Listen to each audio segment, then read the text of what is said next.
The sun was getting low in the sky when Old Man Wang stumbled into the village square, a half-empty bottle of cheap wine in his weathered hand. His clothes were dirty and torn, his gray hair messy, and he smelled like he hadn't bathed in weeks. The local kids always made fun of him, calling him Crazy Wang behind his back. "No, yeah, right?" Wang mumbled to himself, taking another swig from his bottle. "Wait, hey, yeah." Some of the villagers walking by wrinkled their noses and moved away from him. "Get rid of your foot odor," one woman muttered under her breath, pulling her child closer to her. Wang just laughed and kept walking, swaying slightly. "May I make you, you?" He was talking nonsense again, like he always did when he was really drunk. "Let's go," someone said. "In the shade, away from that crazy old man." But Wang didn't seem to care. He found his usual spot under a big tree and sat down heavily, leaning against the trunk.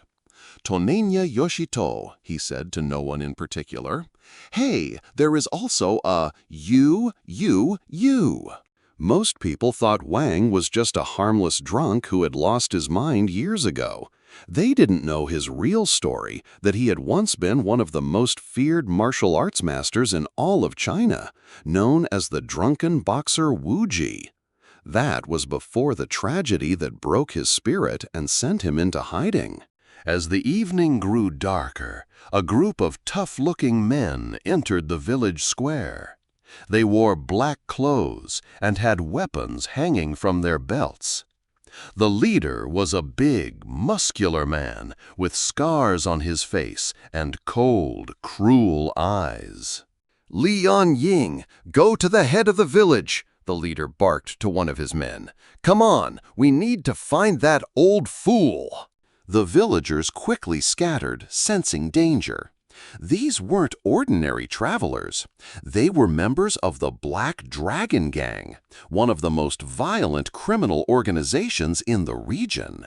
The gang leader spotted Wang sitting under the tree and walked over, with his men following behind. Wang looked up at them with bleary eyes, still clutching his wine bottle. "You damn old ghost! You are here to die!" the leader sneered. "The boss sent us to help clean up this old thief once and for all." "Gang Z, you go to the front," he ordered one of his thugs. "Master, let's go. First, find a pair of guys to kick him." Wang just stared at them, seemingly confused. "Let's go, master," he mumbled. "Hey, come on, master. Master. The gang leader laughed. "Grandpa, what is your name? Are you a fool or what?" Wang struggled to his feet, swaying dangerously. Wang Baoji, you don't push people everywhere." "Ha! You're everywhere, causing trouble. It's you who's been doing all the evil around here," the leader spat. One of the gang members stepped forward eagerly. "Brother Wang, let's kill him quickly. I don't want to see this old man taking revenge on anyone." The leader nodded. Lian Lao Xie, let's see where you think you're going. You fell into my trap, old devil. There's no way to leave here alive today."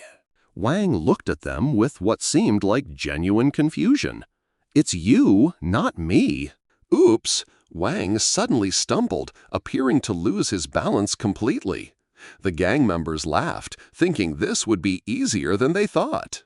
But then something changed. Wang's eyes, which had been cloudy and unfocused, suddenly became sharp and clear. His stumbling movements became fluid and purposeful. The wine bottle in his hand transformed from a burden into a weapon. "Ah! Wang let out a battle cry that echoed through the square. "All things in all directions, only my breeze." Before the gang members could react, Wang was moving like lightning. His drunken stumbling had been an act, a deadly deception that had fooled countless enemies over the years. "Subordinates hold swords! Golden hoop stick and silver hoop stick! Wang shouted as he launched into his attack. The first gang member didn't even see the blow coming. Wang's wine bottle connected with his temple, and he dropped to the ground instantly. The second attacker tried to draw his sword, but Wang was already behind him, delivering a devastating palm strike to his back. "I just received the order from the gang leader," Wang said mockingly, his voice now clear and strong. "There are already clues to where you'll all be buried. Send 6 people to the afterlife. The rest of you just hold on tight, understand?" The gang leader's face went white with shock. "I know you. You are all considered the top masters.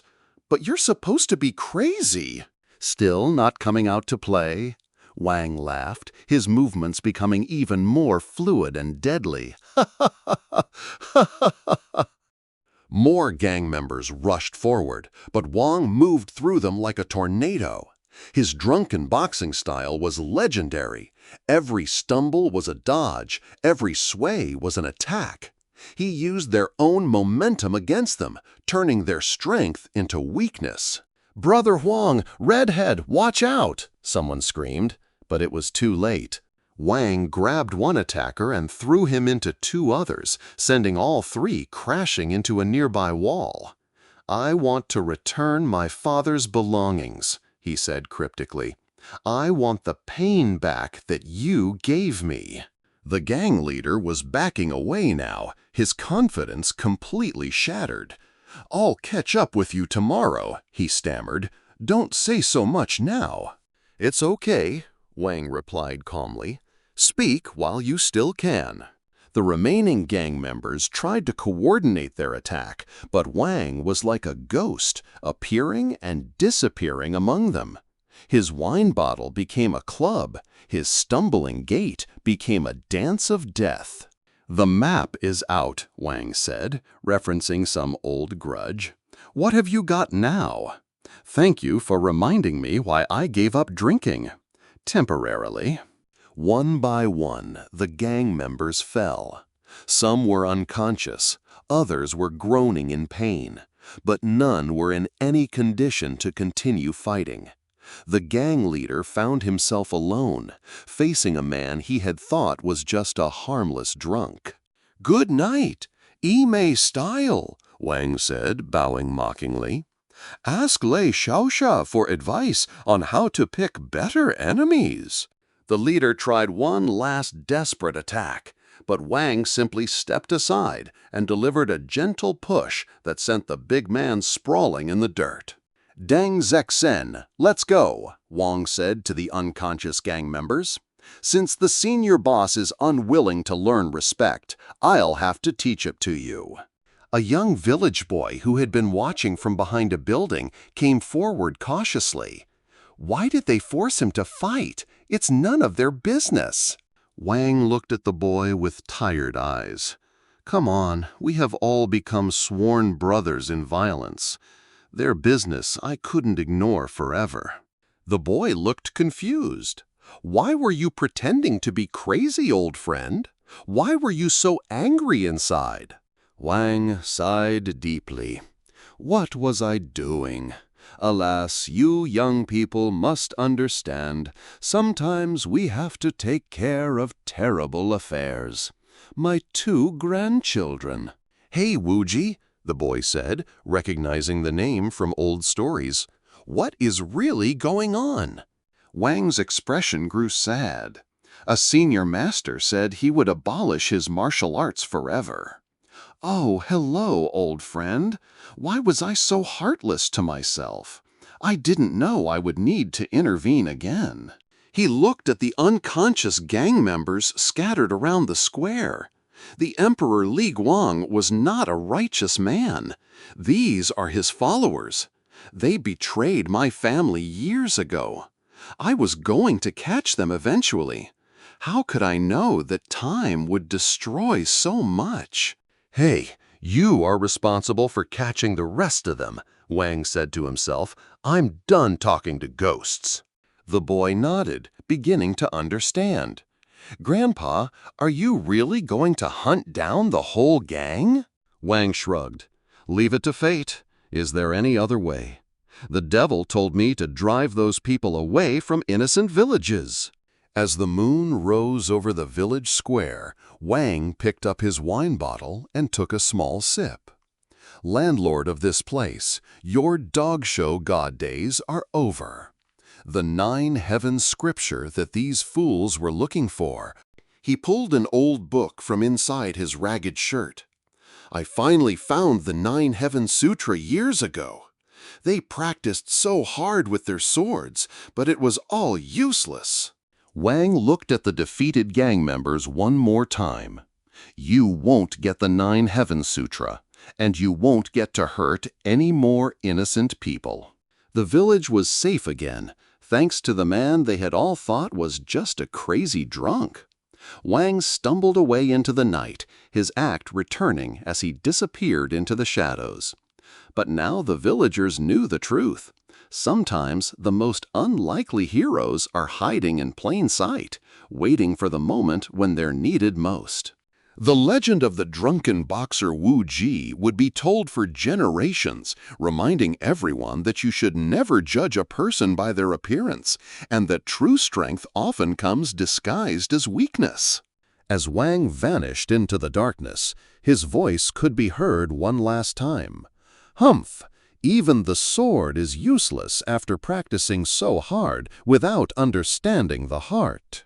The village square fell silent except for the groaning of the defeated gang members, and life slowly returned to normal, but with a new respect for the power that could hide behind the most humble exterior.